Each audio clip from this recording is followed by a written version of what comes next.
Okay, so I'm going to cut about 7 minutes on the fly, so that'll be interesting. I work here in New York at Percolate. We are a PyGotham Gold sponsor, which is a lot of fun. We have a booth in the food area if you want to say hi. And we are hiring.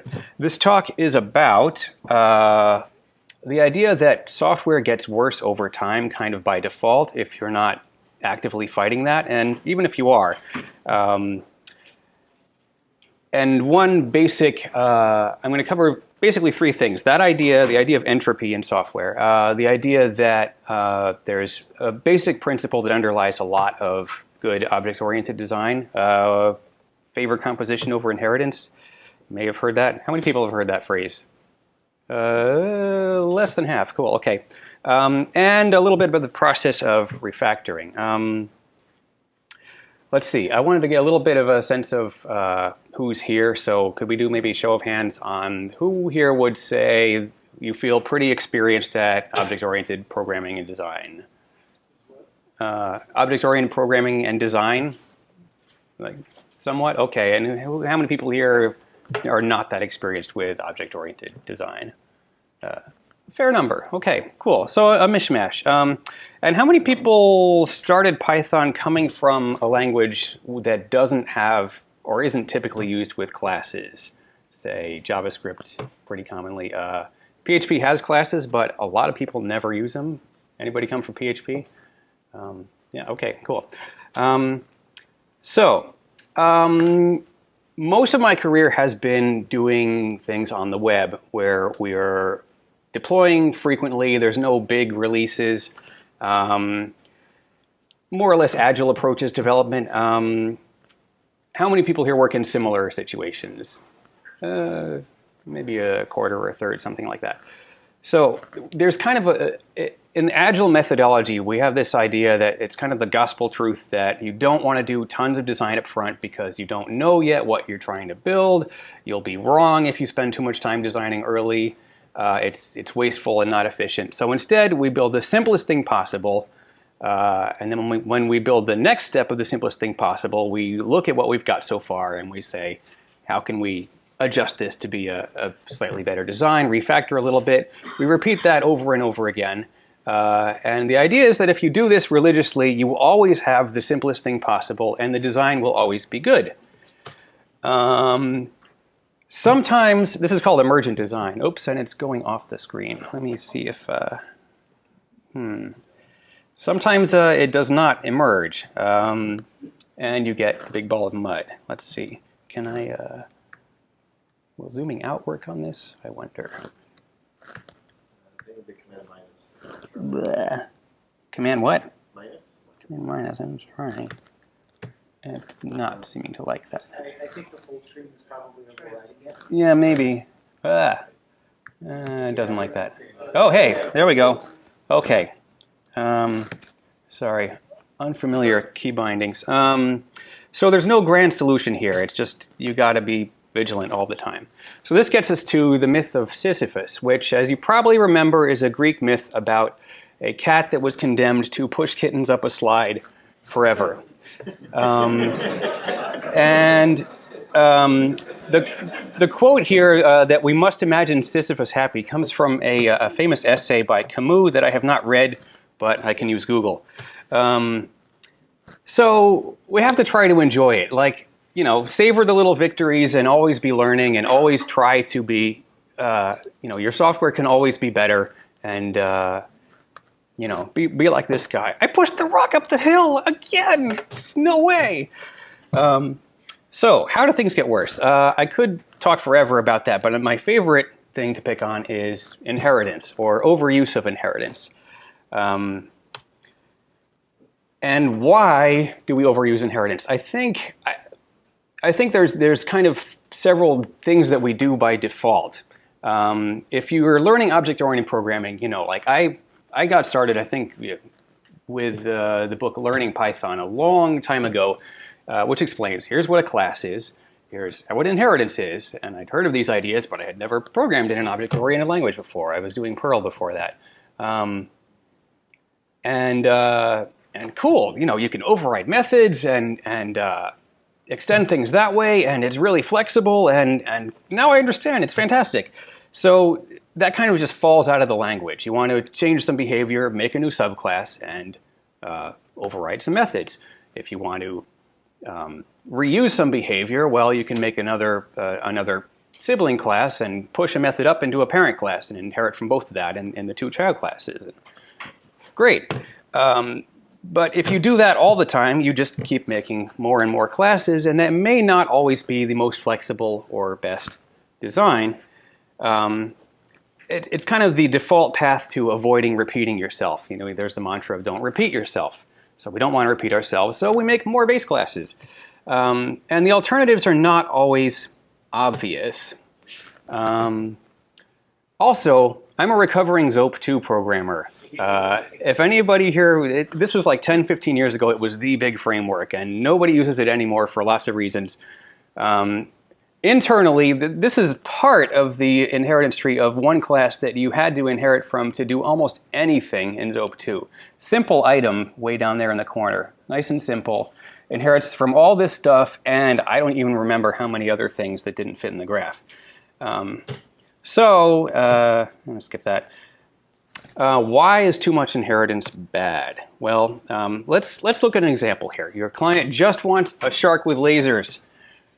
So that's easy. Make a shark class and a laser class, and you mash them together, and you got a shark with lasers. It can attack its target by first shooting it and then eating it. That seems like the right order to do that in. So problem solved. Go home. Yay. Well, okay, now the client wants another kind of animal with another kind of weapon, and what could be better than an orca with nunchucks? So we'll make an orca class and a nunchuck class, and we'll inherit from those, and hey, now we can have sharks that have nunchucks and orcas with lasers, and this is nice and flexible. And well, it would also be cool if we maybe factored out the commonalities of the weapons and the animals, and now the client says, let's put armor on these guys. So we're going to add an armor mix in, and then we'll make some more classes that inherit from that. This is class explosion. Everything you want to add to this design, every time you want a new concern, you basically multiply the number of classes you've already got. And it gets really bad really fast. But even if we never add any more classes to this design, I would assert that it's already bad. Because here's another symptom, a fun thing that actually has a name that I didn't know for a long time, the yo-yo problem. It goes back at least to this quote in 1989, that we get the feeling of riding a yo-yo when we try to understand one of these message trees. And by message trees, they mean, you call a method on a class, it calls another method on that class, which is, it might be defined in a subclass, it might be defined in a superclass, and you have to just sort of go up and down and figure, it might be overridden in several places, and you have to figure out which one is the most recent one that's actually in effect in the specific class you care about right now. Multiple inheritance makes it even more fun because it's not just going up and down. It would be maybe more of a pinball problem. It starts pretty easily. We've got our shark with the attack method. It can shoot its target and eat its target. Where are shoot and eat defined? Well, it's pretty obvious, the shark is not going to shoot and the laser is not going to eat. But when you've got tons of classes, the method names may not be that self-evidently tied to a specific class, so it might be really hard to figure that out. Another way to think of that is, who is self? Am I a shark? Am I a laser? Am I some combination of the two? I don't know. Another way to look at this is there's poor separation of concerns. Lasers and sharks have nothing to do with each other. Why do you want to have one thing that is both? That's just kind of conceptually weird. And it leads to them, implementation for one kind of bleeds into implementation of another, and it just is a mess. That's the ball of mud. So, favorite composition over inheritance. This is a principle in the design patterns book from the late 90s. Basically, it's the idea of that whenever possible, instead of making something that is, instead of making something that is a shark and is a laser, you want something that maybe it is a shark, but it uses a laser, and those two things are not mashed together. You just have references to instances at runtime instead of having to code out classes that bake in all of these relationships. So why is that better? Well, first, what does that actually look like? Well, all you'd have to do to change that is you pass in a reference to a weapon when you make the shark, and then in the attack method, we changed one line there. Instead of self.shoot target, we make it self.weapon.attack target. And then when we want to make one of these things, we just use the generic shark class, and we pass in at runtime an instance of the weapon we want to use. One way that this is better is you don't get class explosion. Remember, before we had that diagram that had, I think, 16 classes on it. This is all you would need to represent every combination of these things. It gives you much better separation of concerns, which helps you figure out what's going on. You get less of the yo-yo problem. When you see self.weapon.attack, that's a pretty good clue. It's, I don't need to look at, I'm not looking for a shoot method somewhere in a giant inheritance tree. It's just, I should look at the thing that got passed in at runtime. So, yeah, that gives you less of the yo-yo problem. This is also more flexible. This is the really cool part. You can do things that were not anticipated when you designed the class structure. Suppose you suddenly need to randomly determine at runtime what weapon you want to use. You can make a mystery shark just by randomly pick a weapon and pass it in at runtime. You don't have to make a new class that does that or anything. Or maybe you can wrap up the idea of multiple weapons that act like one. If they support the same interface of just having an attack method, whatever it is, you can pass it into the shark, and your shark can be armed to the teeth. So this is all a totally contrived example. Nobody would ever design this bad, right? Well, yeah, I'm going to skim over this, but this is basically a quick example of the real thing happening to me at work. I changed the names, but basically I had a bunch of views for REST API. The yellow ones on the bottom are the concrete views that inherit from all this other stuff. I needed to add a new one and reuse some functionality. So I made a new one, and I factored out the commonalities into 2 new base classes, so I ended up adding 3 classes, and I felt terrible about it. It's hard to fight the inertia of the existing design, especially when all those methods are calling each other like crazy. It can be difficult to avoid. So I'm going to really quickly show you refactoring the armor example, what that process would look like.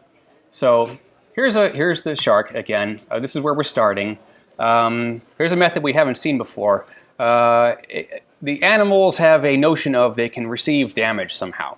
The armor mix-in is going to be something you can mix into an animal, and it's going to override that receive hit method and absorb some of the damage, and then whatever's left pass on to the animal that you mix in by using the super armor mix-in receive hit call there. And there's one actually nice thing about this, which is that the shark class doesn't need to know about the armor. The armor just overrides that method, and as long as you just inherit from those methods in the right order, you don't need to do anything else in the subclass. It just works. So there is an advantage to that approach, but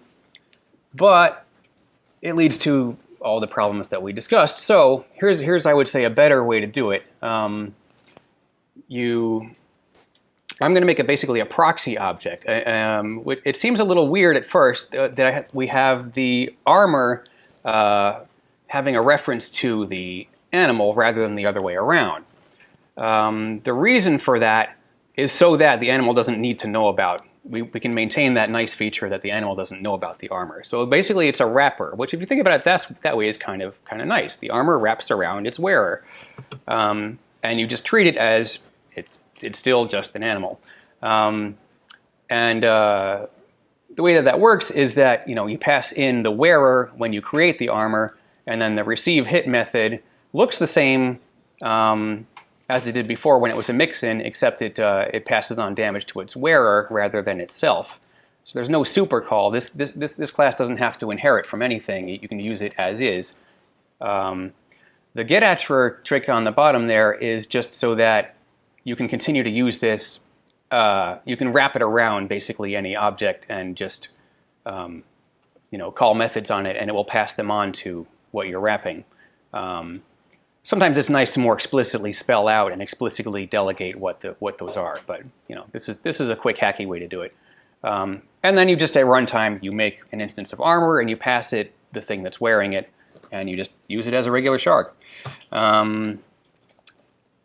Let's see. I also have an example of refactoring the laser class, but it's a little more involved, and I don't really have time to do that. So instead, I made a Git repo, which is linked to here. And if you check that out, there are several commits that walk through the process of doing that. And one final thought, which you've probably heard before, but anytime you're refactoring, you need good test coverage before you start, especially when it's something involved like a giant inheritance hierarchy and you're trying to break out bits of it. You'll break stuff. So yeah, I'm going to leave you with that thought and take any questions that people may have.